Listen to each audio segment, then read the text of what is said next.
हमारे कप्तानगंज के विधानसभा के विधायक रहे और कांग्रेस पार्टी के वरिष्ठ नेता आदरणीय अंबिका सिंह जी, हमारे जिला कांग्रेस कमेटी फ्रंटल संगठन के सभी जिलाध्यक्ष, सभी प्रदेश के पदाधिकारी, सभी जिला कांग्रेस कमेटी के हमारे पदाधिकारीगण, ब्लॉक कांग्रेस कमेटी के अध्यक्षगण, महिला कांग्रेस और साथियों, राजीव जी का एक संक्षिप्त जीवन, एक छोटा सा जीवन और एक छोटा सा कार्यकाल, लेकिन अगर उसकी आप समीक्षा करें तो उस छोटे से कार्यकाल की जितनी उपलब्धियां अभी हमारे तमाम साथियों ने जिक्र किया उसको, कि जितने संशोधन थे, जितने लोकतांत्रिक अधिकार थे, जितने युवाओं से लेकर महिलाओं को राजनीति की मुख्य धारा में जोड़ने के लिए जितने प्रयत्न थे, टेक्नोलॉजी हो या ग्रामीण क्षेत्र में रोजगार का संसाधन हो, हर क्षेत्र में मैं उसे नाम क्या गिनाऊं, सबने गिनाया है, लेकिन राजीव गांधी ने उस छोटे से संक्षिप्त कार्यकाल में उसे पूरा किया। और दूसरी जो सबसे बड़ी बात थी, जिसका जिक्र अभी हमारे बाबूराम सिंह जी ने किया, कि उनका जो व्यक्तित्व था वो सरल था, सहृदय था, संवेदनशील था और प्रतिशोध से मुक्त था। जिस वक्त इंदिरा जी की हत्या हुई थी, उनके अंगरक्षक ने उनकी हत्या की थी, देश जल रहा था, लेकिन जब उन्होंने प्रधानमंत्री का पद संभाला तो सबसे पहला समझौता पंजाब में करके राजीव गांधी लोंगोवाल समझौता, और उसके बाद से मैं समझता हूं अमन चैन पंजाब में शुरू हुआ और आज तक कायम है। दूसरा हमारा नागालैंड, लाल डेंगा जो अलगाववादी आंदोलन के नेता हो गए थे, जब उन्होंने राजीव जी को प्रस्ताव दिया तो राजीव गांधी जी ने एक मिनट भी विचार नहीं किया कि यह अलगाववादी आंदोलन के नेता थे, इनसे मैं कैसे वार्ता करूं। उनसे वार्ता किया और जो नागालैंड जल रहा था उनसे समझौता कर करके और लाल डेंगा को वहां की बागडोर सौंप दिया। असम का समझौता था।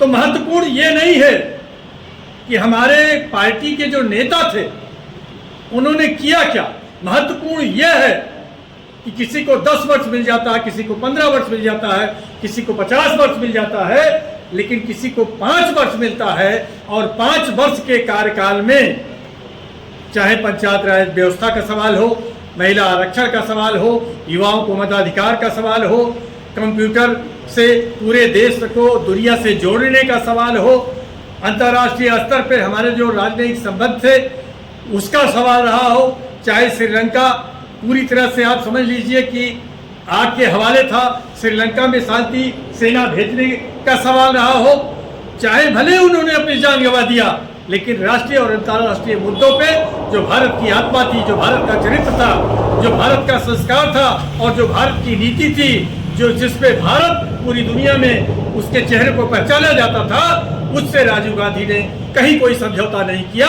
और मैं तो ये समझता हूं कि महात्मा गांधी जी थे जिस पंचायत की कल्पना करते थे, नेहरू जी थे, इंदिरा जी थी, और तो और पूरा विपक्ष जब जनता पार्टी बनी और चाहे जनता दल बना, किसी के कार्यकाल में आम आदमी को अधिकार देने के सवाल पर कोई भी सरकार हिम्मत नहीं जुटा पाई।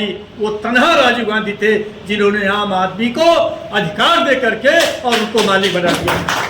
तो मैं समझता हूँ कि हमारी जो थाती है, हमारी जो पूंजी है, हमारी जो विरासत है, हमारे जो पूर्वज है जिन्होंने हमारा नेतृत्व किया है और जिन्होंने कांग्रेस को दिशा दिया है, उनका व्यक्तित्व इतना विशाल है, उनका कार्यकाल इतना बड़ा है कि हम उसे लगातार अगर याद करें तो हम वो भी कम पड़ेगा। इन्हीं शब्दों के साथ मैं उन्हें अपना श्रद्धा सुमन अर्पित करता हूँ। और अपने कांग्रेस भाइयों से ये अपेक्षा करता हूं कि उनके रास्ते पे चले, जिससे कांग्रेस हमारी मजबूत होकर के और भारत का नेतृत्व कर सके। जय हिंद, जय भारत। इस कार्यक्रम में हम सब लोगों के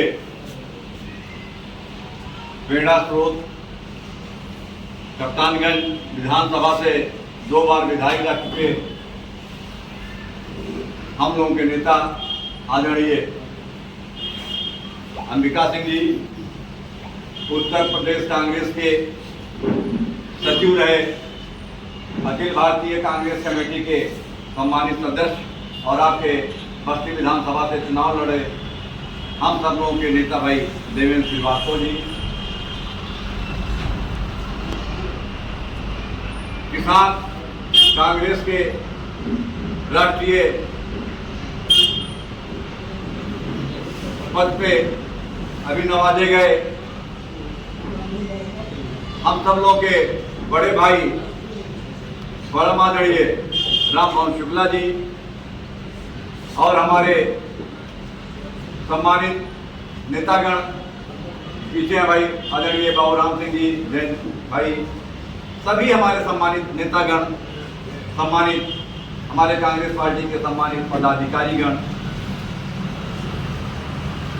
सभी सम्मानित साथियों, हमारे ब्लॉक अध्यक्ष भाई अजय जी हैं, अरुण भाई हैं, सभी सम्मानित साथियों, अनूप जी हैं। आज हम सब लोग एकत्रित होकर यहाँ राजीव गांधी जी की 80वीं जयंती हम सब मना रहे हैं। आज हमारे बीच राजीव गांधी जी होते तो आज वो 80 वर्ष के पूर्ण होते और हम सब लोग निश्चित तौर से जो कल्पना किए थे भारत के तस्वीर की, शायद आज जो ये तस्वीर हिंदुस्तान की है, शायद मेरे भाग्य में, हम लोग के भाग्य में नहीं था, नहीं तो आज हिंदुस्तान की तस्वीर से दूसरी हो अगर आज राजीव जी हमारे बीच में होते। उनका एक सपना था, 21वीं सदी का सपना उन्होंने देखा था, हिंदुस्तान को 21वीं सदी में ले जाने का जो उन्होंने सपना देखने के साथ साथ जो उन्होंने अथक प्रयास किया। अभी हमारे पूर्व वक्ताओं ने कहा वाकई बहुत अल्प समय में जितना महत्वपूर्ण कार्य इस देश के लिए मैं समझता हूं हमारे नेता राजीव गांधी जी ने किया, तो शायद उतने कम समय में कोई हिंदुस्तान का प्रधानमंत्री या राजनेता उतने कम समय में काम नहीं करता। राजीव का सपना था कि हमारा देश चाहे तकनीकी क्षेत्र हो, चाहे वो संचार का क्षेत्र हो, चाहे वो ऊर्जा का क्षेत्र हो, हर क्षेत्र में क्रांति चाहते थे। वो चाहते थे हिंदुस्तान दुनिया के बहुत आगे हो, दुनिया में सबसे अग्रणी देश हिंदुस्तान बने, जहाँ प्यार मोहब्बत हो, भय और विभाजन की जहाँ कोई बात ना हो, ऐसे राष्ट्र की कल्पना हमारे नेता ने की। हमारे नेता ने कभी कोई काम किया कैमरा लेके नहीं जाते थे कि कोई काम करे तो कैमरा लेके जाए। आज क्या टेंडेंसी है, आज भारतीय जनता पार्टी के नेता लोग काम करते हैं, काम बाद में पहुंचता, कैमरा पहले पहुंच जाता। अब तमाम योजनाएं इनकी हैं जो एकदम फता बता रही हैं, हर घर जल की बात हो रही है। आज देख लीजिए गांव गांव सड़क खोदे गए हैं, रास्ता आवागमन बाधित है, नहीं हो रहा, लेकिन कैमरा पहुंच तो उद्घाटन पहले हो जा रहा, कार्य नहीं हो पा रहा है, एक नल में जल नहीं। लेकिन नहीं, रोज टीवी में बहुत लंबा लंबा प्रचार आ रहा है।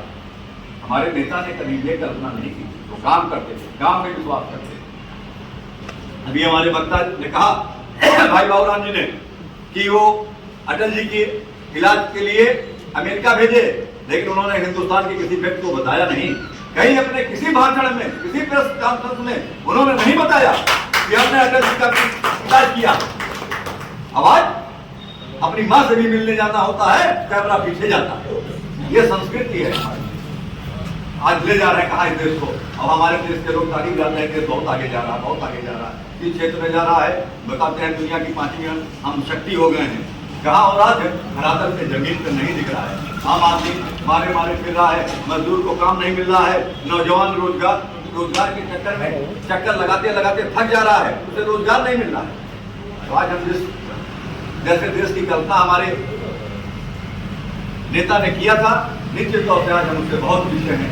तो आज हम आप सभी कांग्रेसियों से निवेदन करेंगे कि राजीव जी का जो भारत था, जो सपना था उनका, राजीव गांधी जी का, हम उन्हें श्रद्धा सुमन तभी अर्पित करेंगे जब उनके सपने को साकार करने के लिए हम सब एकजुट होकर कांग्रेस को मजबूत करेंगे। और जब कांग्रेस मजबूत होगा तो ये देश मजबूत होगा, ये समाज मजबूत होगा, भारतवर्ष मजबूत होगा। तो हम सब आओ मिलकर कांग्रेस को मजबूत करें। ये आप सभी साथियों से मेरा अनुरोध है, निवेदन है। दूसरी बात, एक बात मैं और कहना चाहूँगा आप लोगों से, हमारे तमाम साथी हैं कांग्रेस में, हमारे जिला पदाधिकारी हैं, लेकिन कंटिन्यू लगातार तमाम बैठकों में नहीं है।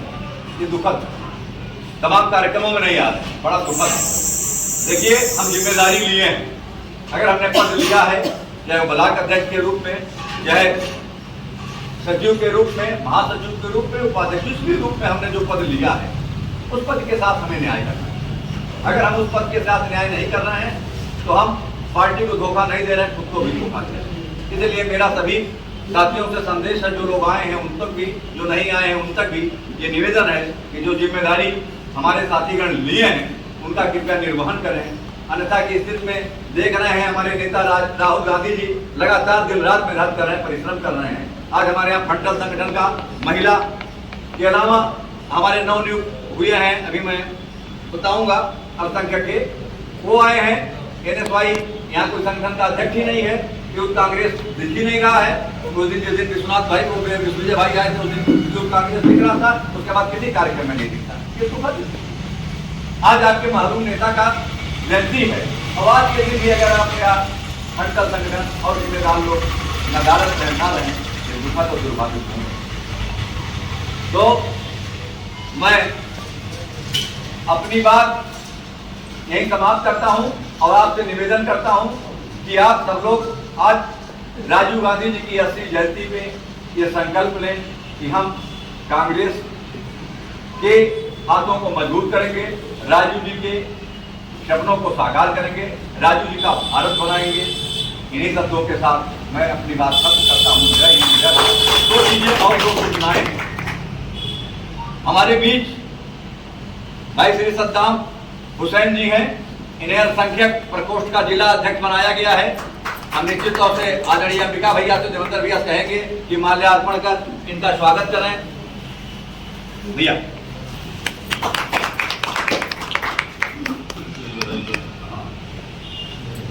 चलिए, आपसे उम्मीद है कि आप बढ़िया संगठन चलाएंगे। अल्पसंख्यक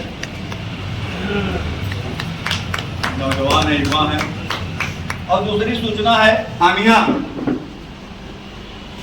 बताई गई है, हमारे नेता राहुल जी ने उस पर आवाज उठाया है। अडानी अंबानी के लोगों का नाम आ रहा अडानी जी का, और उसके लिए हम लोगों को 22 अगस्त, कल नहीं परसों, प्रयागराज इलाहाबाद पहुंचना है ईडी दफ्तर घेरना। हम लोग ले आया है कि हम लोग 2 जगह ईडी दफ्तर उत्तर प्रदेश में घेरा जा रहा है, एक लखनऊ में, एक प्रयागराज में। पूर्वांचल के लोगों को प्रयागराज बुलाया गया है। हम सभी लोग को 10:30 बजे प्रयागराज पहुंचना है। हमारा सभी साथियों से आग्रह है, निवेदन है कि जो लोग भी अपने साधन संसाधन से हो सके प्रयागराज पहुंचने का प्रयास करें। यहाँ से 7 बजे जिला कांग्रेस कमेटी से हम निकलेंगे, बाकी और साथियों से भी बात करेंगे कि और लोग भी अपने साधन संसाधन हो जाए, यहीं से सब लोग साथ चला जाए। जितनी भी संख्या यहाँ से हो पाए हम लोग प्रयागराज ज़्यादा से ज़्यादा संख्या में पहुँचने का प्रयास करें, जिससे अपने नेता राहुल गांधी जी के हाथों को हम मजबूत कर सकें। और हम पुनः एक बार भाई सद्दाम जी को बहुत बहुत खड़े होकर बधाई देता हूँ और आशा उम्मीद करते हैं कि संगठन को मजबूत करेंगे। अल्पसंख्यक दल का एक संगठन ऐसा बनाएंगे जो दिखेगा। यहाँ फंडल संगठनों में जो 4 संगठन महिला और यूथ तो है, महिला और सेवा दल के अलावा NSY और यूथ कम दिखता रहा, नहीं दिखता। अल्पसंख्यक भी दिखता था, भले वो एक ही 2 रखते थे लोग, 4 लोग।